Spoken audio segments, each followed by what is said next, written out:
Deixando agora as vias biliares, falaríamos do pâncreas, órgão que até há cerca de 30, 25 anos atrás era de facto muito mal estudado do ponto de vista imagiológico ou radiológico, uma vez que praticamente era um órgão invisível em radiografia simples do abdômen. Foi com o aparecimento de toda esta tecnologia que descrevi a propósito também das vias biliares que houve um renascimento, digamos assim, do interesse e da capacidade de análise do pâncreas através dos métodos de imagem seccional, incluindo, obviamente, também as colangiografias diretas e a CPRM. As principais indicações clínicas para o estudo do pâncreas derivam fundamentalmente da avaliação da pancreatite aguda e da determinação da severidade da pancreatite através dos métodos de imagem. Sabemos que existem critérios clínicos de severidade da pancreatite, como os critérios de Apache ou os critérios de Ramsden, mas de facto existem hoje critérios clínicos que devem ser conjugados com os critérios imagiológicos, isto para os pacientes que entram num serviço de urgência com critérios de pancreatite severa. Dentro dessas alterações está essencialmente a avaliação da vascularização do pâncreas. É preciso também não olvidar que a pancreatite aguda muitas vezes cursa com um pâncreas normal e isso não deverá, do ponto de vista ecográfico, excluir o diagnóstico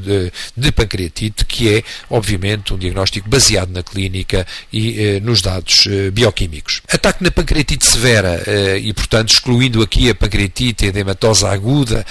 cujo curso é um curso benigno e relativamente autolimitado, ataque tem todo o interesse neste tipo de exames. O que é que permite? Permite o diagnóstico das coleções líquidas retroperitoneais, permite ver a maturação destas coleções líquidas ao longo do tempo até se transformarem em pseudoquistos que são eventualmente drenáveis por via percutânea ou por via cirúrgica, mas mais importante do que isso, permite também determinar a percentagem de tecido pancreático que sofreu necrose quando do processo inflamatório agudo. E hoje sabe-se que, de facto, os pacientes que têm percentagens de necrose glandular, quando do primeiro ataque superior a 50%, têm um prognóstico muito mais sombrio e necessitam de uma vigilância muito mais apurada do que aqueles que, por exemplo, não demonstram qualquer necrose pancreática após a administração de contraste intravenoso em tomografia computadorizada. Outros dados adicionais que podem ser revelados podem ser vistos com a existência de abscessos ou de coleções líquidas infectadas. É evidente que também nem sempre as coleções líquidas apresentam gás no interior, que é o grande sinal semiológico para o diagnóstico das infecções, e podem necessitar, nesse caso, de uma punção adicional para a sua caracterização. Como disse, o diagnóstico de pseudoquistos e da sua maturação é evidente que é uma das formas principais a que se deve recorrer à tomografia computadorizada e, por último, os pseudoneurismas, portanto, por digestão enzimática da própria parede, quer de artérias, quer de veias, citando-se a título de exemplo os dois pseudoneurismas mais comuns, que são os da artéria gastroduodenal e da artéria esplénica. Aqui temos o exemplo de um doente à esquerda, de um pâncreas normal, com o seu aspecto habitual, visto através da janela acústica do estômago, onde é possível observar a totalidade do pâncreas. Também convém referir que a visualização da totalidade do pâncreas não é a regra em exames ecográficos. Em geral, o que se visualiza melhor é a cabeça e parte do corpo. A cauda, muitas vezes, por interposição gasosa, é difícil de observar e a ingestão hídrica e a repressão hídrica do estômago pode constituir uma boa janela acústica para tentar determinar e observar essa região da glândula. À direita vemos um exemplo em cima, também de um pâncreas aparentemente normal, de contornos regulares, sem alterações da ecogeneidade parenquimatosa. Pode-se mesmo reconhecer no seu interior a imagem linear correspondendo a um vírsum que é praticamente de calibre filiforme virtual, mas que era um doente com bioquimicamente e clinicamente com uma pancreatite aguda. Portanto, nas fases iniciais, sobretudo quando se tratam de pancreatites edematosas, portanto não severas, não complicadas, o aspecto pode, de facto, do pâncreas normal não exclui o diagnóstico de pancreatite. Em baixo podemos ver um exemplo de uma pancreatite crónica. Aqui o que está em causa não é, obviamente, o episódio inflamatório agudo, mas, de facto, as alterações que evoluem por surtos de agudização, remissão, condicionando alterações de fibrose e, sobretudo, o aparecimento de eventuais cálculos a nível das ramificações secundárias do canal excretor, portanto do Wirsung, que constituem as calcificações pancreáticas. Outra das características é a dilatação do canal Wirsung, como se pode ver neste caso, uma dilatação extremamente significativa e irregular, aspecto que o diferencia, em princípio, das dilatações de origem tumoral, que tendem a ser dilatações também importantes, mas, em geral, regulares e não de aspecto irregular, como se vê neste exemplo. Exemplos de pancreatite aguda, com uma coleção líquida a envolver todo o pâncreas na loca pancreática, e à direita o aspecto de um abscesso com múltiplas imagens de gás a nível da loca pancreática. Este exemplo tenta demonstrar o interesse e a necessidade que existe em injetar contraste intravenoso nestes pacientes. À esquerda vemos uma imagem pré-contraste do pâncreas. O doente tinha uma clínica de pancreatite e uma ecografia negativa, em que o pâncreas aparece relativamente normal e a gordura peripancreática também sem grandes alterações. Injetou-se contraste intravenoso neste paciente e o que vamos observar é a presença de uma área hipodensa a nível da cauda, compatível com um foco de necrose glandular até aqui totalmente insuspeitado se não fosse a injeção de contraste intravenoso. E aqui, nestes dois exemplos, vemos um pâncreas normal à esquerda apenas para comparação e à direita o aspecto muito sugestivo de pancreatopatia inflamatória crónica, calcificante, em que vemos uma atrofia glandular completa, praticamente o pâncreas está reduzido a um canal Wirsung ectasiado, demonstrando pequenas calcificações periféricas, como se pode observar. Portanto, em geral, a pancreatite é avaliada, obviamente, pela ecografia de uma forma inicial pelas razões apontadas e que se prendem com a inocuidade e a acessibilidade da técnica, mas a TAC desempenha um papel fundamental, sobretudo na pancreatite severa, para a avaliação do índice de necrose pancreática, bem como no follow-up dos doentes, para observar a regressão progressiva ou progressão das coleções líquidas e sua progressiva transformação em pseudoquistos. Quanto à patologia tumoral pancreática, a patologia tumoral pancreática, da esmagadora maioria dos tumores pancreáticos, são de facto tumores epiteliais, constituem mais de 90% dos tumores que são adenocarcinomas, sendo que os tumores quísticos, de que são exemplo o cistadenoma ou cistadenocarcinoma, embora haja outros, são de facto muito mais raros e muito mais excepcionais. O adenocarcinoma é por isso o grande problema clínico que convém diagnosticar pela sua frequência. Em geral são tumores com um estroma fibroso predominante, hipoecogénicos em ecografia e hipodensos em TAC após a administração de contraste, por comparação com o parênquima pancreático normal.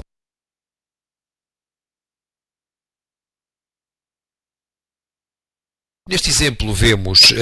uma imagem hipoecogénica que está entre os calibradores, medindo 16 mm a nível do pâncreas, da cabeça pancreática, que foi detectada ecograficamente. Portanto, a ecografia tem alguma capacidade para a detecção das neoplasias pancreáticas, embora essa capacidade seja inferior à da tomografia computerizada. Na imagem da direita vemos uma massa pancreática evidente e a sua relação, quer com a via biliar principal, quer com a veia mesentérica superior, num doente diagnosticado por ecoendoscopia. Portanto, é uma imagem de ecoendoscopia que permite delinear melhor a massa pancreática e a sua relação com as estruturas da vizinhança. Em baixo, vemos outro dos sinais muitas vezes associados às neoplasias pancreáticas, tanto a presença da dilatação regular do seu canal excretor, tanto do Wirsung.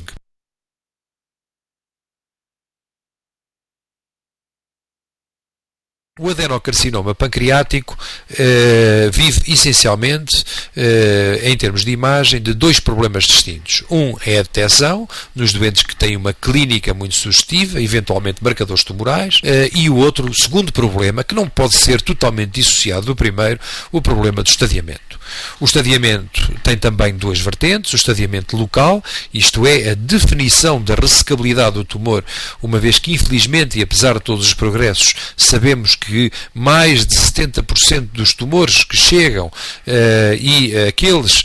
que seriam, em princípio, ou que dão sinais clínicos mais cedo, como é o caso dos tumores da cabeça do pâncreas, são, de facto, muitas vezes irressecáveis já na altura da sua apresentação. E, portanto, é preciso definir quais os critérios de irressecabilidade, o que evita que o cirurgião vá executar manobras muito invasivas e prolongue desnecessariamente o tempo de cirurgia. Claro que a TAC, além disso, tem também a possibilidade de demonstrar a metastização à distância, quer ganglionar, quer hepática, sendo que para tudo isto é fundamental realizar hoje TACs de preferência com a tecnologia helicoidal, porque isso aumenta a resolução espacial, mas também com contraste, obviamente, intravenoso.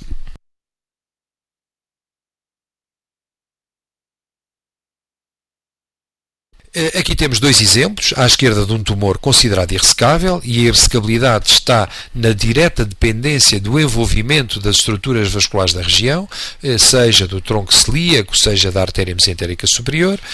Claro que a invasão ou a contiguidade da veia mesentérica superior, como sucede neste caso, que está totalmente encostada em cerca de 180 graus com a massa tumoral hipodensa, não é um critério universal de irressecabilidade, uma vez que é possível fazer enxertos venosos, mas nem todas as equipas cirúrgicas o farão. À direita mostra-se o que é o exemplo de um pequeno tumor detectado por tomografia computurizada, mas que é ressecável, verificando-se que há um evidente plano adiposo interposto entre o tumor e a veia mesentérica superior, que é a estrutura vascular que lhe está mais próxima.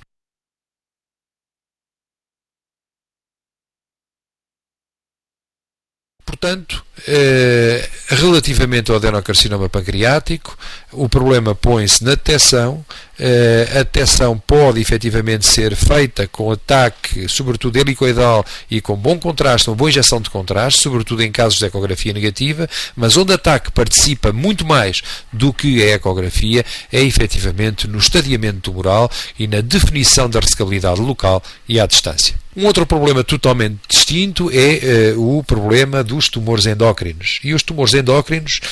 põem várias questões, porque, essencialmente, sobretudo os tumores funcionantes, como insulinomas, vipomas, gastrinomas, podem ser únicos ou podem ser múltiplos, mas em geral são de muito pequenas dimensões, que podem ser inclusivamente infracentimétricos. Outra das características destes tumores endócrinos é que, contrariamente ao adenocarcinoma, são em geral hipervasculares. Isto é, a injeção de contraste vai provocar um efeito de realce muito marcado do tumor, o que permite a sua detecção contra um pâncreas que ainda, um parênquima pancreático normal, que ainda não o pacificou. Todas estas técnicas que podem mostrar o tumor vão desde a ataque helicoidal com contraste, à ressonância com gadolínio ou, eventualmente, à angiografia de subtração digital, aqui tentando cateterizar todas as artérias de forma seletiva, as artérias que irrigam o pâncreas e que, portanto, através do tronco celíaco, da mesentérica superior, para poder, efetivamente, demonstrar a presença de um tumor hipervascular.